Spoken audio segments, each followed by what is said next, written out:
আমি সুলতানা রহমান, আপনাদের সবাইকে স্বাগত জানাচ্ছি। আমার একদমই বিশেষভাবে এই আয়োজনটি আজকে করেছি। আমার সঙ্গে অতিথি হিসেবে রয়েছেন প্রফেসর ডক্টর নাজমুল হাসান কলিমুল্লাহ, এবং আমার সঙ্গে আরো যুক্ত হবেন সিনিয়র সাংবাদিক সুমি খান। প্রফেসর নাজমুল হাসান কলিমুল্লাহ, প্রথমে আপনার কাছ থেকে যেটি জানতে চাই, আপনি নিশ্চয়ই এর মধ্যে জেনেছেন যে আজ রাতে প্রফেসর ডক্টর বারাকাতকে আটক করা হয়েছে। তিনি আওয়ামী লীগ আমলেও কিন্তু তিনি নানা রকম নিপীড়ন নির্যাতনের মধ্যে ছিলেন। নানানভাবে তিনি কি বলবো যে অসম্মানের মধ্যে দিয়েও তাকে যেতে হয়েছে। তো এখন এখন তাকে কেন আটক করা হলো, একটু আমাকে ধারণা দিতে পারেন? বাই দ্য ওয়ে, এই কথাটা না বললে খুব অন্যায় হয়ে যাবে। ঢাকা বিশ্ববিদ্যালয়ের ৭১ জন শিক্ষক একটি বিবৃতি দিয়েছেন বর্তমান বাংলাদেশে যেই চলমান পরিস্থিতি, সেই পরিস্থিতির বিরুদ্ধে গিয়ে তারা একটি বিবৃতি দিয়েছেন। সেই বিবৃতিতে স্বাক্ষর দানকারী হিসেবে একজন ছিলেন ডক্টর বারাকাত। তাহলে কি তার কণ্ঠরোধ করার জন্য এবং অন্যদেরকে ভয় দেখানোর জন্য তাকে বেছে নেওয়া হলো, আটক করা হলো, যাতে করে অন্যরাও ভয় পায় তোমাদেরকেও কিন্তু আটক করা হবে? দেখুন, যারা বিবৃতি দিয়েছেন তাদের চাকরিচ্যুতির, তাদের বিরুদ্ধে শাস্তিমূলক ব্যবস্থা গ্রহণের আহ্বানও ইতিমধ্যে জানানো হয়েছে। আমরা কোন পর্যায়ে গিয়ে এখন অধপতিত হয়েছে? সত্যি কথা বলতে কি, প্রফেসর বারাকাতের সঙ্গে আমার পরিচয় 1983 সালে।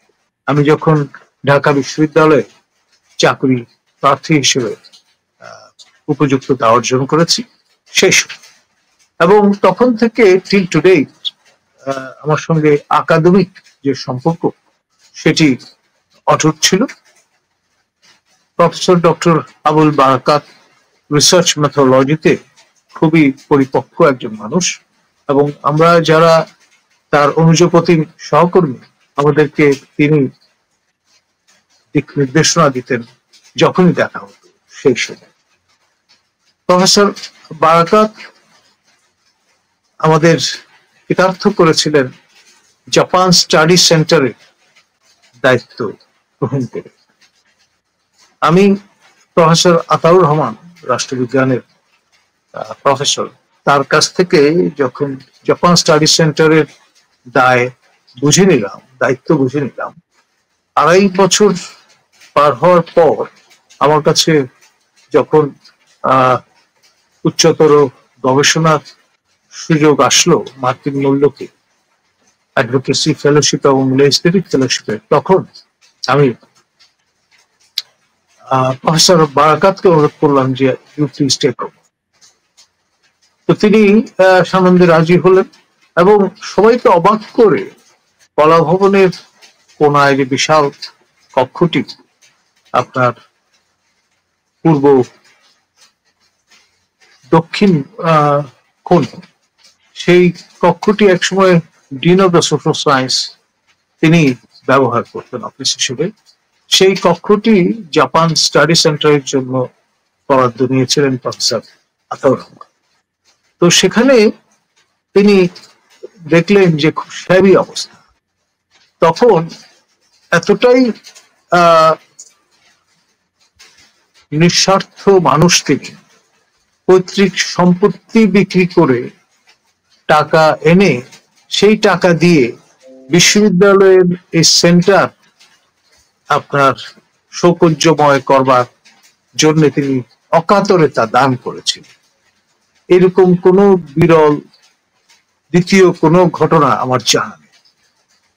সেই ব্যক্তিটিকে দুর্নীতির অভিযোগে আটক করাটা কতটা আমার মনে হয় ন্যায়ানুগ হয়েছে সেটি নিয়ে প্রশ্ন তোলা যেতে পারে। আমরা তার উৎসাহে বাংলায় জাপান চর্চা শুরু করেছিলাম। আব্দুল্লাহ আল মামুন এবং আবিদ আব্দুল্লাহ আল মামুন এখন সলিমুল্লাহ হলের সম্মানীয় প্রভোস্ট এবং সাবেক চেয়ারম্যান, যেই সেন্টারটি পরবর্তীতে আমরা পরিপূর্ণ বিভাগে রূপান্তরিত করেছিলাম প্রফেসর আবুল বারাকাতের উৎসাহে, সেটি এখন নাম হয়েছে Japanese department of Japanese studies. তো আমরা আমার যতটুকু মনে পড়ে, আমি ধরেন 2002 সালের দিকে ডক্টর বারাকাতকে চিনি একটা রিপোর্টার হিসেবে। বিভিন্ন সময় তিনি জঙ্গিবাদ নিয়ে অনেক গবেষণা করেছেন। আমার এখনো কানে বাজে, তিনি বলেছিলেন যে বাংলাদেশের মাদ্রাসাগুলোতে জঙ্গি প্রজনন কেন্দ্র হয়েছে। একদম ঠিক এই শব্দটি, এই টার্মটি তিনি বলেছিলেন, এবং তার গবেষণায় সেই চিত্রগুলো উঠে এসেছিল। এটি 2001 সালের পরের কথা আমি বলছি, সম্ভবত 2-3 সালের দিকে হবে। এখানে একজন কমেন্টও করেছেন, শামীম আহমেদ। তিনি বলছেন যে অধ্যাপক আবুল বারাকাতের সবচেয়ে বড় অপরাধ, তিনি জঙ্গিবাদ এবং উগ্রবাদের অর্থনীতি নিয়ে গবেষণা করেছেন। ইউনূসের সময় তিনি মুক্ত থাকে কেমনে? একদম সত্যি কথা, তিনি দেখিয়েছিলেন কিভাবে ইসলাম ধর্মকে ব্যবহার করে এই জঙ্গি গোষ্ঠী তাদের অর্থনৈতিক শক্তির অনুদান জোগাড় করছে। কিভাবে অর্থনৈতিকভাবে, মানে তাদের অর্থনীতিটা, আর্থিক যোগানটা কোথা থেকে কেমন করে আসছে, এটি কিন্তু ডক্টর বারাকাত উন্মোচিত করেছিলেন 2002-3 সালের দিকে, আমার যতখানি মনে পড়ে। তো আজকে হঠাৎ করে তাকে যে আটক করলেন, সেটির সঙ্গে এই জঙ্গিবাদের সম্পর্ক, কারণ অনেকদিন ধরে তো, বিশেষ করে 5ই আগস্টের পরে তার মুখে তার কোনো কথাবার্তা শুনিনি। বিভিন্ন সময়ে ব্যক্তিগত আলাপ আলোচনা নানান জনের কাছ থেকে শুনেছি, কিন্তু তার যেই গত পরশুদিন ঢাকা বিশ্ববিদ্যালয়ের 71 জন শিক্ষক যেই বিবৃতিটি দিলেন, সেটিতে কিন্তু তিনি ছিলেন, এটুকু আমি নোটিসে এসেছে আমার। তাহলে কি এই বিবৃতির কারণেই তাকে এখন অ্যারেস্ট করা হলো, তার কণ্ঠরোধের জন্য কিনা? দেখুন, প্রফেসর বারাকা তিনি আউট অফ দ্য বক্স চিন্তা ভাবনা করতেন, এবং আমি দীর্ঘ 10 বছর সহকারী প্রক্টর হিসেবে ঢাকা বিশ্ববিদ্যালয়ের 5 জন উপাচার্যের সঙ্গে 3 আমলে কাজ করেছি, আওয়ামী লীগ, বিএনপি এবং ওয়ান এলিমেন্ট সরকার। তো এই কাজ করতে গিয়ে আমি দেখেছি যে অস্ত্রের একটা ঝনঝনানি অনুভব করা যায় ক্যাম্পাসে। এই বিষয়টা নিয়ে প্রফেসর বারাকাতের গবেষণা ছিল। তিনি বলেছিলেন যে অস্ত্রগুলো কিন্তু ভাড়ায় পাওয়া যায়, এটার একটা অর্থনীতি আছে। তো এইভাবে কিন্তু আমরা আগে চিন্তা করি, এবং আমাদের নতুন চিন্তার খোরাক তিনি উপহার দিয়েছিলেন। এবং সেই সঙ্গে এই যে আপনার মৌলবাদের যে অর্থনীতি, তা নিয়ে অনেকের আপনার আই ওপেনার হিসেবে তিনি কাজ করেছেন। এখন আপনার মতে ভিন্নতা থাকতে পারে, আপনি মৌলবাদী হতে পারেন, এটা আপনার গণতান্ত্রিক অধিকার, সেটা নিয়ে আমি কোনো প্রশ্ন তুলব না। কিন্তু বিষয় যেটি, সেটি হচ্ছে মেথোডোলজিক্যালি সাউন্ড একটা আপনার ব্যাখ্যা হাজির করবার আকাদেমিক যোগ্যতা কয়জনের থাকে, এটি আপনার প্রফেসর বারাকাতের মধ্যে আমরা লক্ষ্য করেছি। এবং আপনার যুক্তিবাদের চর্চা তাকে করতে দেখেছি আমরা।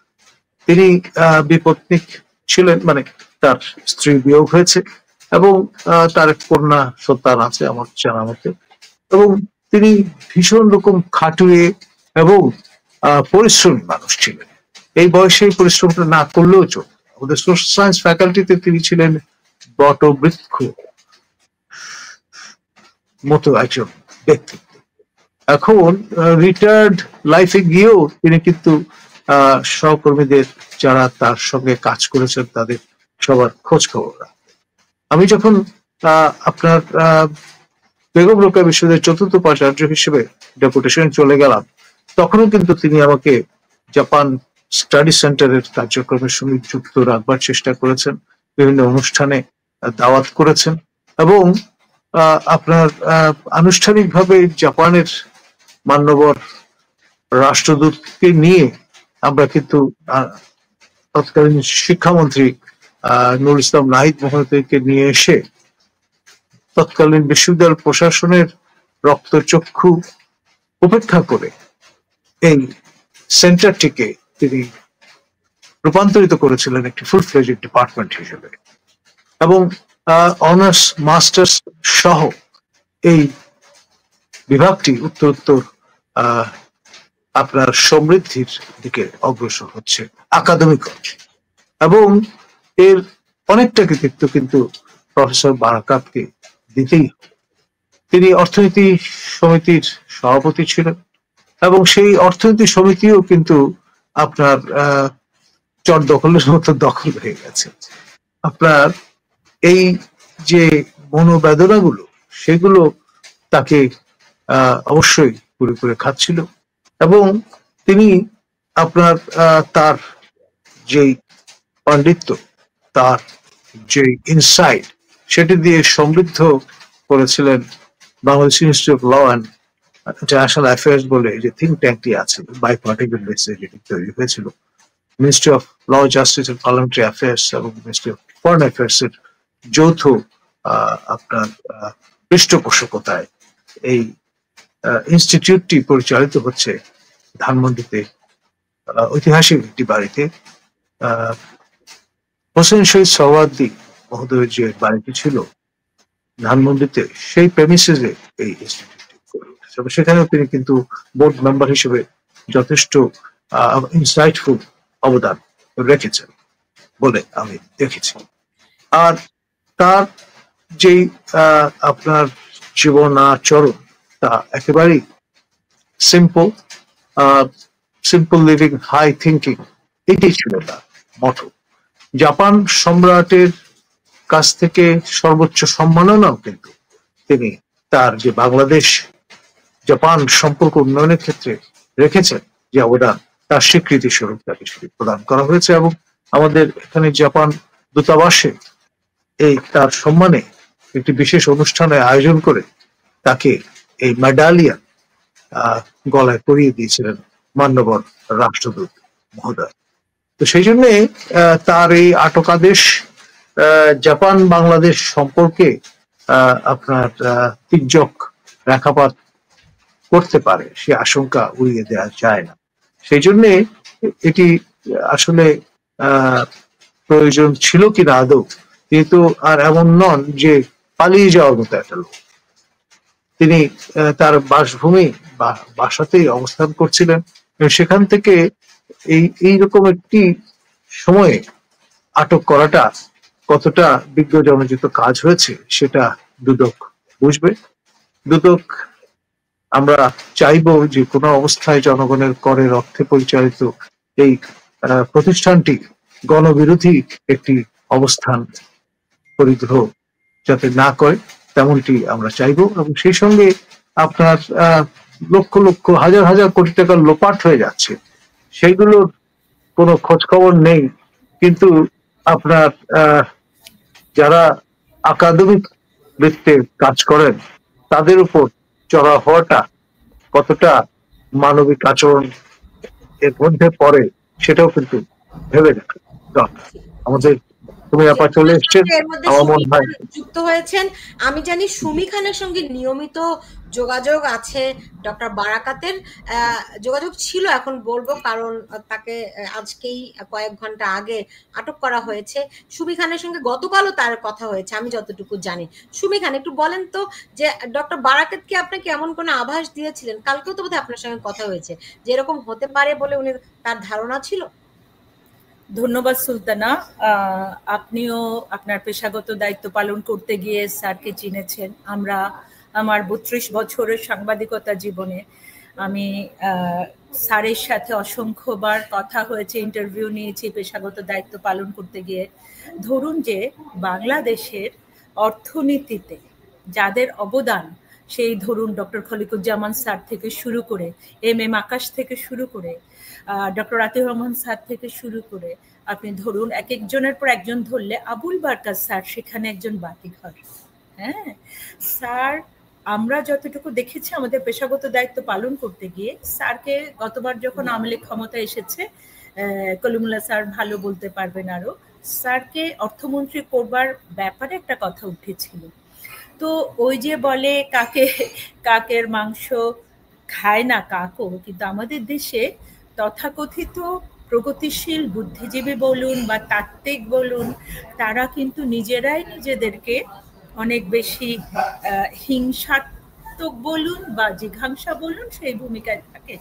আমি কারোর নাম নিতে চাই না, তবে আমরা দেখেছি, জানি, পত্রপত্রিকা, গণমাধ্যম স্যারের বিরুদ্ধে, স্যার যখন জনতা ব্যাংকের চেয়ারম্যান ছিলেন তখন ভিত্তিহীন নানান অভিযোগে স্যারকে অভিযুক্ত করেছিল। ইভেন প্রথম আলো যেটা নিয়ে স্যার আমাকে অত্যন্ত দুঃখ প্রকাশ করেছিলেন এবং আমাকে ওই পেপারটা দেখিয়েছিলেন যে আমি 21শে টেলিভিশনে থাকতেও যখন ইন্টারভিউ নিয়েছি, ইভেন আমি INS এর জন্য গত রেগুলার স্যারের কমেন্টটা লাগতো এবং তিনি কখনো পক্ষপাত দুষ্ট কোনো বক্তব্য বলতেন না। স্যার বাস্তবতার নিরিখে কথা বলতেন। স্যার যদি চাইতেন আজকে একমাত্র বাংলাদেশের সংখ্যালঘু নিধন বলুন এবং যুদ্ধাপরাধীদের অবস্থান বলুন অথবা সাম্প্রদায়িক হামলা বলুন, এগুলো যে কোনো দেশের জন্য, পৃথিবীর যে কোনো ছোট বড় যে কোনো দেশের নিরাপত্তার জন্য মানুষের জীবনের নিরাপত্তাটা সবচেয়ে বেশি গুরুত্বপূর্ণ। স্যার একজন অর্থনীতিবিদ হিসেবে স্যার বামপন্থী রাজনীতি করেছেন ছাত্র জীবনে, আমরা যতটুকু শুনেছি, এবং কমিউনিস্ট পার্টির সঙ্গে স্যারের সরাসরি একটা যোগাযোগ একসময় ছিল। হ্যাঁ, আকাশ ভাই স্যার ওনাদের সবসময় যোগাযোগ ছিল। তো সেই জায়গাতে স্যার যে একটা শ্রেণীহীন সমাজ গড়বার যে শপথে স্যার ছাত্র জীবনে তার নীতিগতভাবে তিনি ছিলেন, সেই জায়গাতে স্যার ধর্ম বর্ণ নির্বিশেষে সবার কথা বলতে। কিন্তু আমরা দেখেছি, আপনিও দেখেছেন, বারবার স্যারের উপর হুমকি এসেছে। আমি আপনার গত টক শোতেও সেটা বলেছিলাম। সেটা নিয়ে আমি স্যারকে যখন পাঠিয়েছিলাম, স্যার তো খুবই মিতভাষী, স্যার কিন্তু পয়েন্টে কথা ছাড়া, যৌক্তিক কথা ছাড়া স্যার কখনো, এবং এই যে মানুষের কিছু নিজেকে দেখানোর শো অফের যে আমরা অনেককে দেখি, স্যারের কিন্তু সেটা কখনোই ছিল না। হ্যাঁ, তো স্যারকে আমি যখন আপনার টক শোটার ওগুলো আমি দিয়েছিলাম, স্যার জাস্ট আমাকে একটা মেসেজ করেছেন যে খুবই বিষয়গুলো, বিশেষ করে সংখ্যালঘু নিধনে যেটা আমরা গতবার আলোচনা করেছিলাম, সাম্প্রদায়িকতা কিভাবে, স্যার সেটাকে ভীষণ প্রশংসা করে কয়েকটা শব্দ তিনি বলেছিলেন যে এই গভীর আলোচনাগুলো বাস্তবতা ভিত্তিক, বাস্তবতার নিরিখে খুবই ভালো হচ্ছে। আমি অথচ স্যারকে নিয়ে শুধু একটি লাইন বলেছিলাম, কিন্তু আমরা যে তথ্যগুলো আলোচনা করেছি, আপনি আলোচনা করেছেন, স্যারের কাছে মনে হয়েছে স্যারের অবস্থান থেকে যে আমাদের সামাজিক যে বাস্তবতায় আমরা অবস্থান করছি, যে ভয়ঙ্কর বিপন্নতার মধ্যে, সেই জায়গাতে এই আলোচনাগুলো গুরুত্বপূর্ণ। আমি একটু আগে কলিমুল্লাহ স্যারের, আমি দুঃখিত যে আমার বাস্তবতার কারণে আমার যুক্ত হতে একটু দেরি হয়েছে, আমি কানেকশন পাচ্ছিলাম না। তো তিনি যে বলছিলেন যে এই মানুষগুলোকে বাড়ি থেকে গ্রেফতার করা, আপনি ভাবুন যে যে কোনো সরকার, অন্তর্বর্তীকালীন সরকার বলুন অথবা নির্বাচিত সরকার বলুন, তাদের নিরাপত্তার জন্য তো সমাজটাকে কিছু করে যাচ্ছে, অত্যাচার, নিপীড়ন, নারী নির্যাতন, গণধর্ষণ হচ্ছে। কিন্তু এই মানুষগুলো, যে মানুষগুলোকে কখনো আপনি পলিটিক্যাল ট্যাগ দিতে পারবেন না, আপনার কি মনে হয় সুলতান, আপনি পারবেন কি পলিটিক্যাল ট্যাগ দিতে?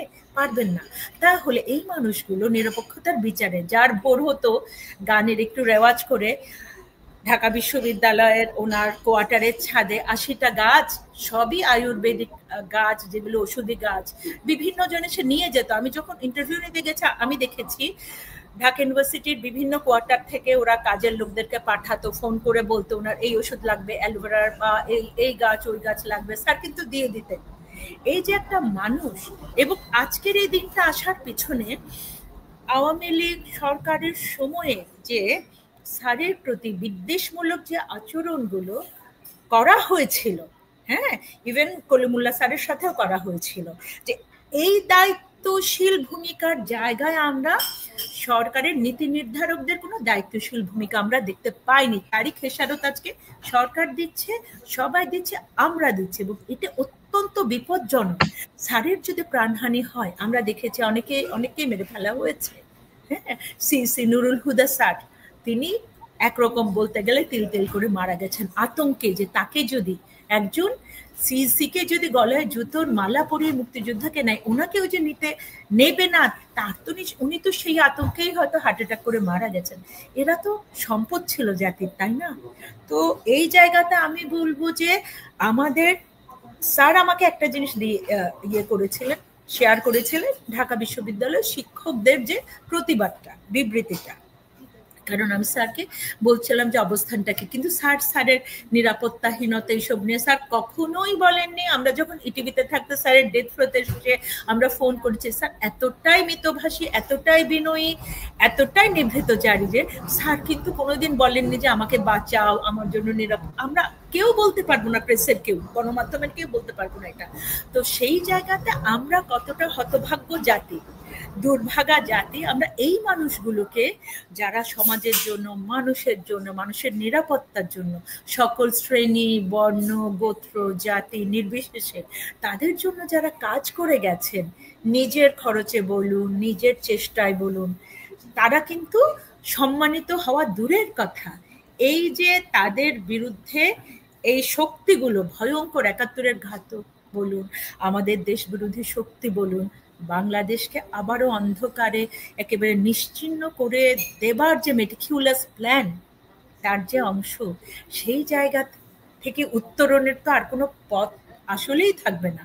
তাহলে যারা আজকে এত বড় বড় কথা বলছে, কোটি কোটি টাকার মালিক হচ্ছে, আপনার হান্নান মাসুদ বলুন আর হচ্ছে গিয়ে হাসনাত আব্দুল্লাহ বলুন, তারা কি তাদের পরবর্তী প্রজন্ম অথবা তাদের পূর্ব সুরি অথবা তাদের ভাই বোন আত্মীয় স্বজনের কথা ভাবছেন কিছু?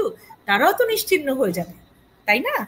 ধন্যবাদ সুলতানা। জি জি, ডক্টর কলিমুল্লাহ, এইরকম পরিস্থিতি ধরেন 11 মাস হয়ে গেছে, সরকার কোথাও থামছে না, কোথাও লাগাম টানছে না।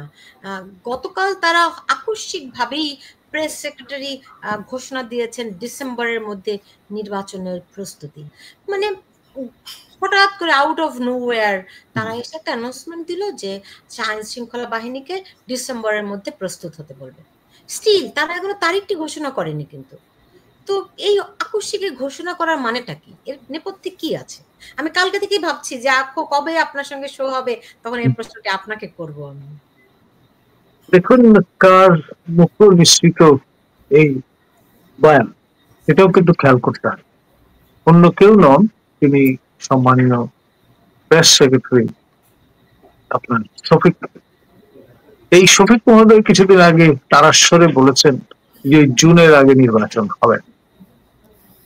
তারপর জাতির উদ্দেশ্যে ভাষণ দিয়ে ওদের মাননীয় প্রধান উপদেষ্টা জানান দিলেন যে এপ্রিল তিনি মনস্থির করেছেন নির্বাচন করাবে। পরে লন্ডনে 13 তারিখে বৈঠক করে বিএনপির কর্ণধারের সঙ্গে তিনি জানান যে ফেব্রুয়ারিতে মনস্থির করবেন। ঢাকায় আসার পর জানা গেল যে ফেব্রুয়ারি সম্ভবত 12 তারিখে নির্বাচন হয়। আবার শেষ অব্দি এই যে সর্বশেষ ঘটনাটি, এটি স্বরাষ্ট্র মন্ত্রণালয়ের বরাতে দেওয়া হয়েছে মূলত বিএনপিকে গুড হিউমারে রাখবার জন্য। এবং খেয়াল করে দেখেন, বিএনপির মহাসচিব মহোদয় তিনিও কিন্তু সন্তোষ ব্যক্ত করেছেন। এখন বিএনপির বার্তা যেটি ছিল সেটি হলো যে ডিসেম্বরের মধ্যে নির্বাচন আয়োজন করতে হবে, তা না হলে এই নির্বাচন আর কখনোই অনুষ্ঠিত হবে বলে তারা মনে করেন না। এবং তারিখ যদি সরকার দিতে ব্যর্থ হয় তাহলে বিএনপির প্রথম সারির নেতা দুদু মহোদয় বলেছেন যে তারাই তারিখ ঠিক করে দেবে। তারপর যেটা হলো আপনার এই যে ডিসেম্বর ফ্রেমওয়ার্ক, এটি আপনার এমন ভাবে প্রদান করা হলো যে আমাদের দেশপ্রেমিক সশস্ত্র বাহিনীর পক্ষ থেকে কিন্তু এরকম একটি ফ্রেমওয়ার্ক আগেই বলা হয়েছে। মানে সেনাপ্রধান বলেছেন 18 মাস এটি শেষ হয় ডিসেম্বর, এবং তিনি এটাও বলে দিয়েছেন যে জানুয়ারি 1 তারিখে তারা নির্বাচিত সরকার দেখতে চান। ফলে এটা কোইনসাইড করে যায়, এবং সেই সশস্ত্র বাহিনী একটি বড় স্টেক হোল্ডার, তার পাশাপাশি বিএনপি আরেকটি বড় স্টেক হোল্ডার। তো সুতরাং এদেরকে গুড হিউমারে রাখবার চিন্তা থেকেই শফিক মহোদয় আমাদের মাননীয় প্রধান উপদেষ্টার নির্দেশ পেয়ে এমনটি জানান দিয়েছেন। কিন্তু এর হতে সুগম করে ফাঁকি রয়ে গেছে, এবং আলটিমেটলি নির্বাচন কবে হবে বুকে হাত দিয়ে কিন্তু এখন পর্যন্ত কেউ বলবার সক্ষমতা রাখেন না। আর এখানে বিতর্ক জমে উঠেছে পদ্ধতি নেই, এটা পিআর পদ্ধতিতে হবে না ফার্স্ট পাস দ্য পোস্ট সিস্টেমে হবে। ফলে এখানে 18 দল বনাম 28 দল এভাবে বিভক্তি আমরা লক্ষ্য করছি। 4টি দল মনস্থির করতে পারেনি জাতিসংঘ ভোট দেওয়ার মতো মানে ভোটদানে বিরত থাকেন, এরকম একটা অবস্থায় আছেন।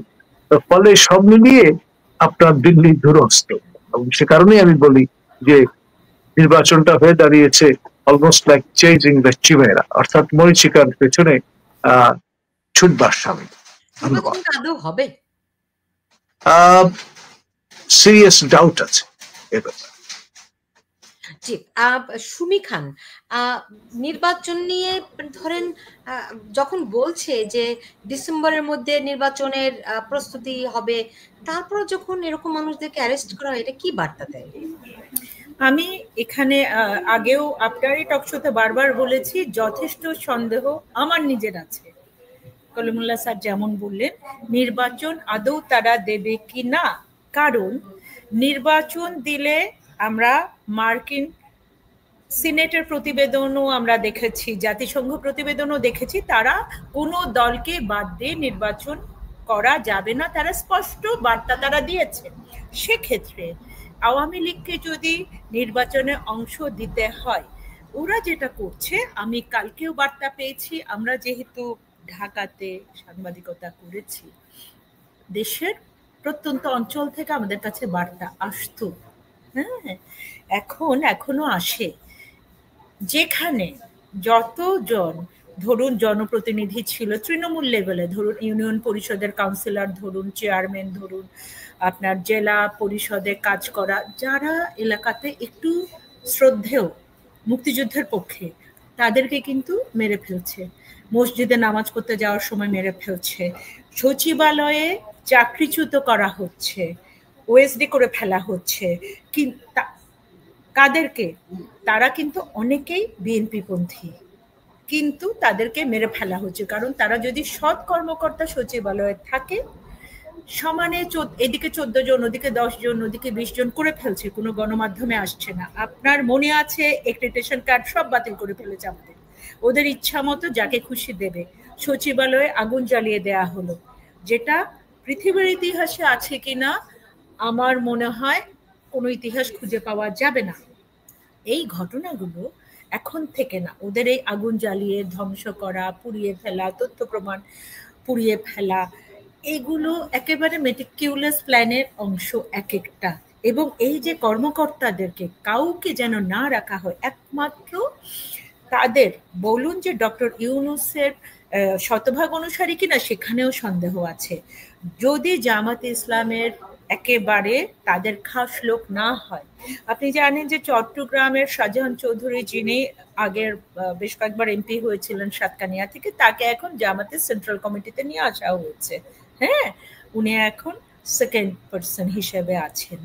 তো শফিকুরের কারণ কি, এদের প্রত্যেকেরই একেবারে ফার্স্ট রেকর্ড সবগুলো হচ্ছে যে তারা সফলতার মাপকাঠিটা হচ্ছে কি পরিমাণ মুক্তিযোদ্ধা হত্যা করেছে, কি পরিমাণ গণমাধ্যম কর্মীকে তারা হত্যা করেছে, কি পরিমাণ গণমাধ্যমের বিরুদ্ধে তারা হুমকি দিতে পেরেছে, সেই অনুযায়ী তারা বড় বড় তাদের পদায়ন হচ্ছে, তাদেরকে আগামী নির্বাচন, তাদের আপনার মনে আছে নিশ্চয়ই জিয়াউর রহমানের গণভোট, ঠিক আছে, সেটা গণভোটে হোক, সেটা ওদের ইচ্ছা মতো একটা সাজানো ভোট হোক বা নির্বাচন হোক, সেটা দিয়ে ওরা দেখাবে যে ওরা পার্লামেন্টে কিভাবে কাজ করছে। অন্তর্বর্তী সরকারকে নিয়ে যেহেতু বারবার প্রশ্ন হচ্ছে বৈধতা অবৈধতা, প্রধানমন্ত্রী শেখ হাসিনা এখনো প্রধানমন্ত্রী হিসেবে আছেন, এই প্রশ্নগুলো থেকে ওরা বেরিয়ে আসতে চাইছে। এজন্য আমার মনে হচ্ছে না যে ইলেকশন তারা দেবে এখন। জি জি, ডক্টর কলিমুল্লাহ, সহসা কি আওয়ামী লীগের ফিরে আসার সম্ভাবনা আছে? দেখুন, ক্ষমতা চিরস্থায়ী নয়, তাহলে মৌরুচি পাটটাও কেউ কাউকে দেয়নি। ডিপেন্ড করবে আপনার যারা ক্ষমতাচ্যুত হয়েছেন, তাদের শীত নিদ্রা যখন ভাঙবে, তখন তারা হয়তো অ্যাসার্ট করবার চেষ্টা করবে, এবং সেই কারণেই তড়িঘড়ি করে আপনার এই বিচার, তারপর আপনার দমন পীড়ন এবং সংস্কার প্রকার নানান হাতিয়ার ব্যবহার করে আপনার হতোদ্যম করবার একটা চেষ্টা আছে। কিন্তু আন্তর্জাতিক সম্প্রদায় তো বসে নেই, তারা ইনক্লুসিভ নির্বাচনের কথা বলছেন, ইনক্লুসিভ নির্বাচন করতে হলে পেয়ার পদ্ধতিও যদি আপনি সন্নিবেশ করেন, তাহলে বড় রাজনৈতিক দল, তাদের মিত্র যারা 14 দল বা জাতীয় পার্টির মতো পার্টিকে সেট অ্যাসাইড করে প্রাপ্তি অর্ধাংশ জনগোষ্ঠীকে নিয়ে আপনি যা কিছুই করেন তা কিন্তু আলটিমেটলি আন্তর্জাতিক সম্প্রদায়ের কাছে গ্রহণযোগ্য বলে বিবেচিত হবে না। জি, বুঝতে পেরেছি। এখন আন্তর্জাতিক সম্প্রদায়ের দিকে তাকিয়ে থাকতে হবে বলছেন, কিন্তু এই যে ধরেন ডক্টর আবুল বারাকাতের মতো মানুষদেরকে কি আরো গ্রেফতার করার চান্স আছে? বাংলাদেশের যেই জেলখানার যেই ধারণ ক্ষমতা, আমার জানা মতে গত 1 বছরে যে পরিমাণ আটক করা হয়েছে, ধারণ ক্ষমতা 3 গুণ 4 গুণ বেশি। তো জায়গা দেবে কোথায়? দেখুন, এটা লাতিনো সিনড্রোম। আপনার চিলি বা আর্জেন্টিনায় আমরা দেখেছি প্রয়োজনে স্টেডিয়াম পুরোটা ভর্তি করে ফেলা হয়েছিল আপনার আটকাদেশ দিয়ে।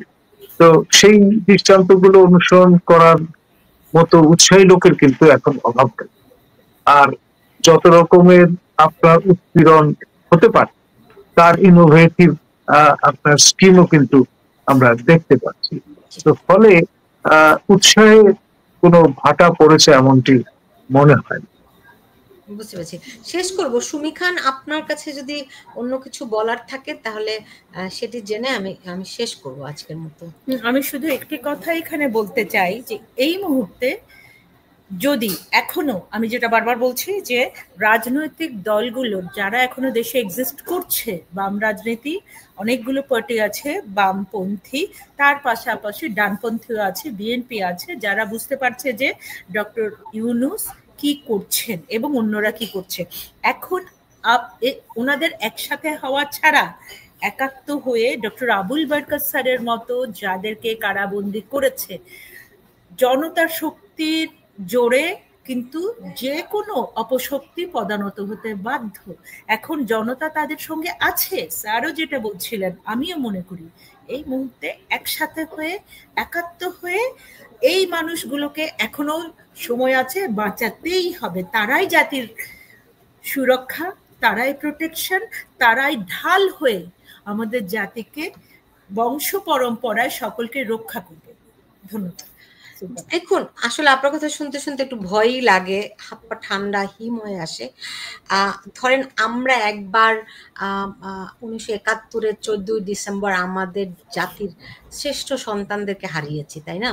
আমরা হয়তো 100 বছর পিছিয়ে আছি, তারা থাকলে আমরা আরো 100 বছর এগিয়ে যেতে পারতাম। ওই ক্ষত আমরা পূরণ করতে পারি না। আজকে শাহরিয়ার কবিরের মতো মানুষকে অকারণে তাকে জেলবন্দি করে রেখেছে। আজকে ডক্টর আবুল বারাকাতের মতো মানুষকে গ্রেফতার করেছে। কত জ্ঞানী গুণী জন এই মুহূর্তে জেলখানায় আছে। কি অপরাধ? পৃথিবীর এমন কোন দেশ আছে যেখানে বিনা বিচারে এতগুলি মানুষ আটক থাকে? কত হাজার, কোন সংখ্যা আছে? না, কেউ গুনতেই পারছে না। এটা অমানবিক একটা ভয়ঙ্কর অরাজকতা। এটা আপনি ভাবুন, একটা উদাহরণ দেই যে বাঁশখালীতে একটা পল্লী চিকিৎসক, তার বাবাও পল্লী চিকিৎসক হিসেবে তারা বংশ পরম্পরা গ্রামের মানুষকে সেবা দিতেন। ধর্ম অবমাননার ধোঁয়া তুলে তাকে অ্যারেস্ট করার পর তার বাবা কিন্তু হার্ট অ্যাটাকে মারা গেছে বিনা কারণে, নিরীহ মানুষ।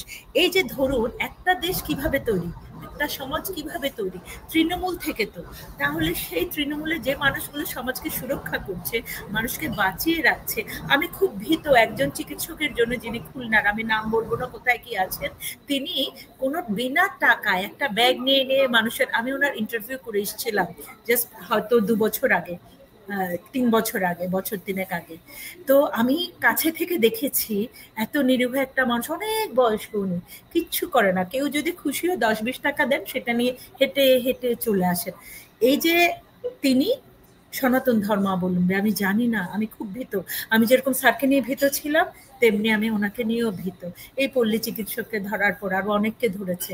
এই যে তারা তো বোঝে না যে গ্রামের মানুষ তো তারাই, যারা ধরছে ওদেরকেও তো বাঁচাতো এরা, কিছুর বিনিময়ে না। হ্যাঁ, এই জন্যই আমি ভীত সন্ত্রস্ত। যতক্ষণ মুজাহিদুল ইসলাম সেলিমের মতো মানুষরা, যতক্ষণ পর্যন্ত এই সমাজ যারা এখনো ইউনূসের সাথে থেকে হোক, না থেকে হোক, ডক্টর ইউনূসের সঙ্গে পিছনে থেকে হোক, সাথে থেকে হোক, তারা জিও জিও না বলে সত্যিকার অর্থে মেরুদণ্ড খাড়া করে, এখনো সময় আছে, মেরুদণ্ড সোজা করে যদি দাঁড়ান, সবাই একসঙ্গে তাদের সাথে নামবে।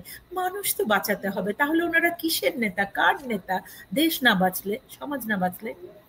জি, সুমি খান এবং ডক্টর কলিমুল্লাহ, আপনাদের দুজনকে অনেক ধন্যবাদ জানাচ্ছি আমার সঙ্গে আজকে যুক্ত হওয়ার জন্য। দর্শক, আপনারাও যারা এতক্ষণ আমার সঙ্গে ছিলেন, আপনারা যে যেখানে আছেন সবাই ভালো থাকুন, সেই প্রত্যাশা রেখে বিদায় নিচ্ছি। সবাই ভালো থাকুন। বিদায়।